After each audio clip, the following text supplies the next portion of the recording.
الحمد لله رب العالمين والصلاة والسلام على سيد الأنبياء والمرسلين أما بعد فأعوذ بالله من الشيطان الرجيم بسم الله الرحمن الرحيم الحمدللہ پروگرام الفرقان میں اعمال کی اصلاح کے سلسلے میں اعمال صالحہ اور اخلاق رذیلہ کے بارے میں کلام چل رہا تھا تاکہ جس طریقے سے عقیدے کی اصلاح کے سلسلے میں ہم نے کوششیں کی، اسی طریقے سے اچھے اور برے اعمال کی معرفت حاصل کرنے کے بعد ان اعمال کی بہتری کے لیے، اپنی باطنی ترقی کے لیے، ظاہری اعمال و افعال کی اصلاح اور اس کو سنوارنے کے لیے ہم مزید کوششیں کرنے میں کامیاب ہوں۔ جیسے کہ سورۃ العصر میں مضمون بیان کیا اور اسی کو بنیاد بنا کر ہم اپنی بات کو آگے لے کے چل رہے ہیں کہ اللہ تعالیٰ نے سب سے پہلے انسان کے خسارے کو ذکر فرمایا، یا تمام انسانوں کو خسارے میں مبتلا قرار دیا کہ ان الانسان لفی خسر، بے شک تمام انسان خسارے میں ہے، الا الذین آمنوا وعملوا الصالحات، مگر وہ لوگ جو ایمان لائے اور انہوں نے نیک اعمال کیے۔ یہ دو قسم کے لوگ خاص طور پہ ابتداءً ذکر کیے گئے کہ جو خسارے سے باہر متصور ہوں گے، اور یقینی سی بات ہے جو خسارے سے باہر ہوگا وہ آخرت میں فلاح و کامرانی حاصل کرے گا۔ اس میں فوقیت اللہ تبارک و تعالی نے پہلے عقائد کو دی ہے، اور عقائد کو فوقیت دی، اور اس کے بعد پھر اعمال صالحہ کا تذکرہ ہوا، جس سے ایک بات تو یہ یقیناً ثابت ہو گئی کہ اللہ تعالیٰ کی بارگاہ میں صرف عقائد ہی نہیں، اعمال کی بھی اہمیت ہے، لیکن اس کے بیان کی ترتیب سے اس چیز کا اشارہ بھی مل گیا کہ اللہ تبارک و تعالی نے عقائد کو اعمال پر فوقیت دی ہے۔ پہلے عقیدے کی درستگی کے لیے کوشش کرنی چاہیے، اس کے بعد انسان نیک اعمال و افعال کی طرف متوجہ ہو۔ نیک اعمال کے سلسلے میں یا اعمال کی اصلاح کے سلسلے میں سب سے پہلے ہم نے اخلاص پر کچھ گفتگو کرنے کی سعادت حاصل کی، اس کے بعد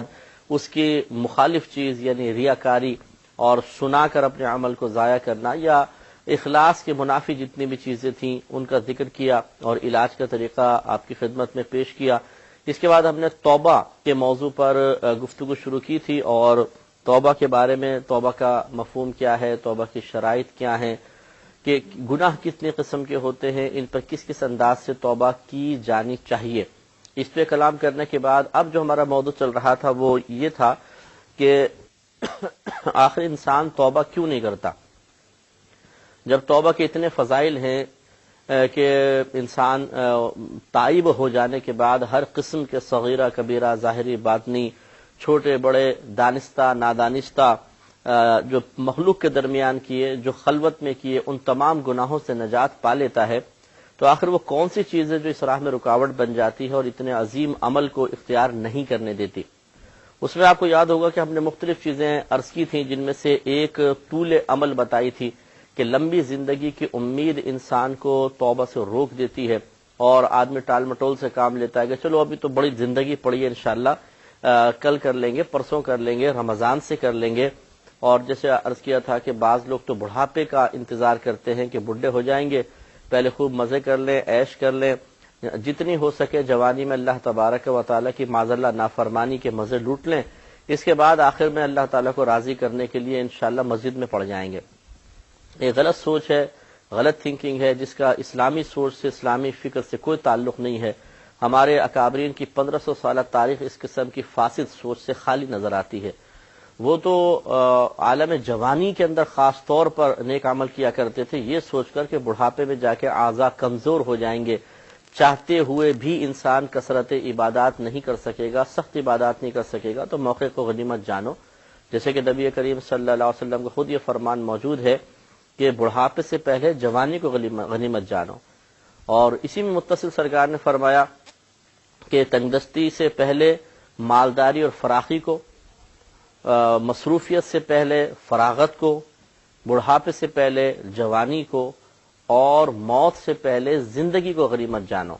تو کتنا بہترین یہ فرمان عالی شان ہے کہ سرکار صلی اللہ علیہ وسلم نے بہتر حالت کو غنیمت جاننے کا حکم دیا، اس سے پہلے کہ تم کسی بدتر حالت کی طرف چلے جاؤ۔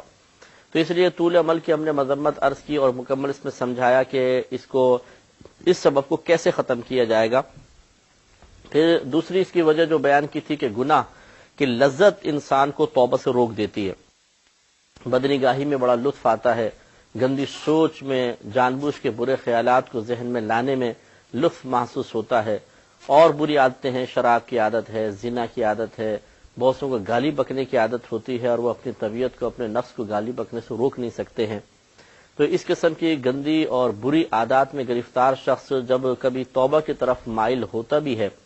وقتی طور پہ کسی بات نے دل پہ اثر کیا، عزم مصمم کرنے کی کوشش کی کہ انشاءاللہ آئندہ یہ خطا نہیں ہوگی، گناہ نہیں ہوگا، یہ برا فعل آئندہ نہیں کروں گا، اس قبیح عادت سے ضرور نجات حاصل کروں گا، لیکن ان خیالات کا تسلسل اور سلسلہ ایک عارضی وقت کے لیے ہوتا ہے۔ جیسے ہی کیفیت بدلتی ہے پھر انسان اسی سابقہ حالت پر ہوتا ہے، اور وجہ اس کی سب سے بڑی یہی ہے کہ نفس صاف انکار کر دیتا ہے کہ موجودہ اعمال و افعال قبیحہ کی بنا پر جو مجھے لذت حاصل ہو رہی ہے، میں اس کے سلسلے کو روکنے کے سلسلے میں آپ سے تعاون نہیں کر سکتا ہوں، پیچھے ہٹ جاتا ہے بالکل اور انکار کر دیتا ہے، اور پھر انسان اپنے آپ کو ایک بے بس، مجبور، لاچار سا محسوس کرتا ہے۔ جب انسان توبہ کرتا ہے تو اس کا فائدہ یہ ہوتا ہے کہ وہ ثقل ختم ہوتا ہے، بوجھ ختم ہوتا ہے، اور جو اس کے نامہ اعمال میں سابقہ زندگی میں گناہ لکھے ہوئے تھے سب کے سب ختم ہو جاتے ہیں۔ جیسے ہم نے حدیث آپ کو عرض کی کہ رحمت کونین صلی اللہ علیہ وسلم نے ارشاد فرمایا، التائب من الذنب کمن لا ذنب لہ، کہ اپنے گناہ سے توبہ کرنے والا بالکل ایسا ہے جیسے اس کا کوئی گناہ تھا ہی نہیں،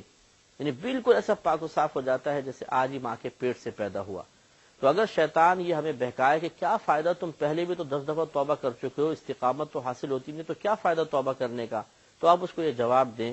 کہ ٹھیک ہے، میں 10 دفعہ پہلے بھی توبہ کو توڑ چکا ہوں،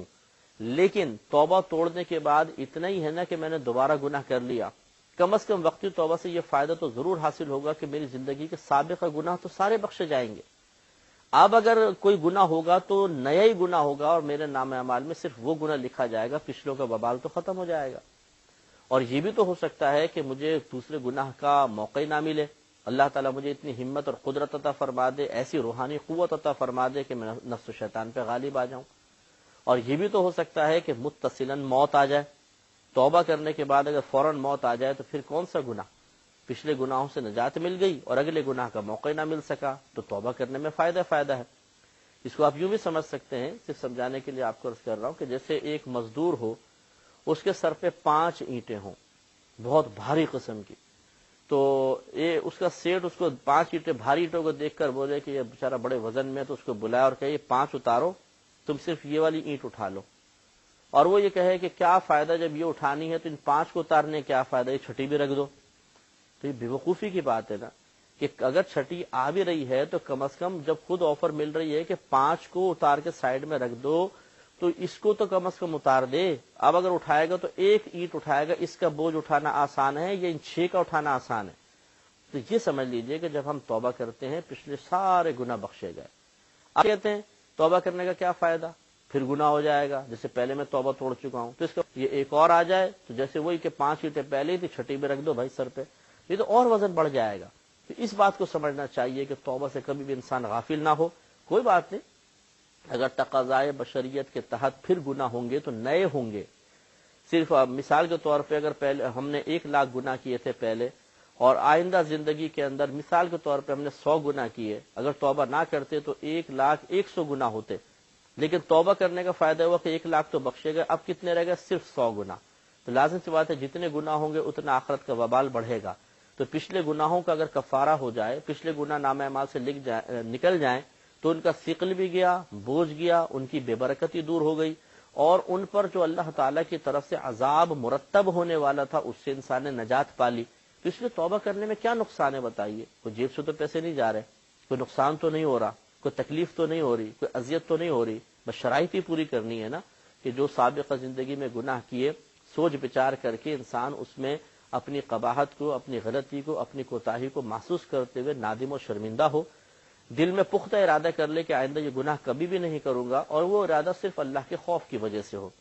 آپ ایک کمرے میں بیٹھے ہوئے ہیں، کوئی بھی پاس موجود نہیں ہے، اور بہت بہتر ہے کہ مثال کے طور پہ آپ تہجد کے ٹائم میں اٹھے، تازہ وضو کیا اور 2 رکعت صلاۃ التوبہ پڑھی، اور اس کے بعد بیٹھ گئے، آنکھیں بند کی، اپنی سابقہ زندگی میں چلے گئے، اپنے گناہوں کو یاد کیا، اور پھر اللہ تعالیٰ کی بارگاہ میں کھڑے ہو کر اس نام اعمال کو بیان کرنے کے سلسلے میں شرمندگی کا شدت سے احساس پیدا کیا، اور اس کے بعد سوچا کہ ہو سکتا ہے کل مجھے موت آ جائے اور میری زندگی کا دروازہ بند ہو جائے اور پھر مجھے توبہ کا موقع نہ ملے، تو کیوں نہ آج توبہ کروں،